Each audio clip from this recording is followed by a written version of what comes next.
என்னன்னு கேட்டிங்கன்னா, நம்ம நம்ம ஊர் வந்து எங்கது ஸ்ரீலங்கா. இலங்கையில் தான் நாங்கள் இருக்கோம். அங்கே பாருங்கள், படித்தவங்களும் வெளிநாட்டுக்கு வராங்க, படிக்காதவங்களும் வெளிநாட்டுக்கு வராங்க. படித்தவங்களும் வெளிநாட்டுக்கு வந்தாலும், படிக்காதவங்க வெளிநாட்டுக்கு வந்தாலும் என்னன்னு கேட்டிங்கன்னா, அந்த ஏர்போர்ட்லேருந்து நம்ம பிரிஞ்சு வாரம் பாருங்க நம்ம உறவுகளை.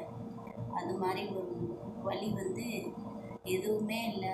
சின்ன பிள்ளைங்களை விட்டு வருவோம். நம்ம அம்மா அப்பா கணவர்மார்கள் பிள்ளைகள் எல்லாத்தையும் விட்டுட்டு வரைக்கில அந்த என்ன சொல்கிறது, அந்த வருத்தம் பாருங்க. அந்த நம்ம உள்ளுக்கு வரும்போது அவங்க வெளியே போகிறாங்களே, அந்த வருத்தம் வந்து வாழ்க்கையிலேயும் மறக்க முடியாதது. அதில் வந்து பாருங்கள், எல்லாமே வர வெளிநாட்டுக்கு வந்தாலும் உள்ளுக்கு வந்து எப்படியுமே தடுமாறிடுவோம் நம்ம ஏர்போர்ட்டில். படித்தவங்களாக இருந்தாலும் சரி,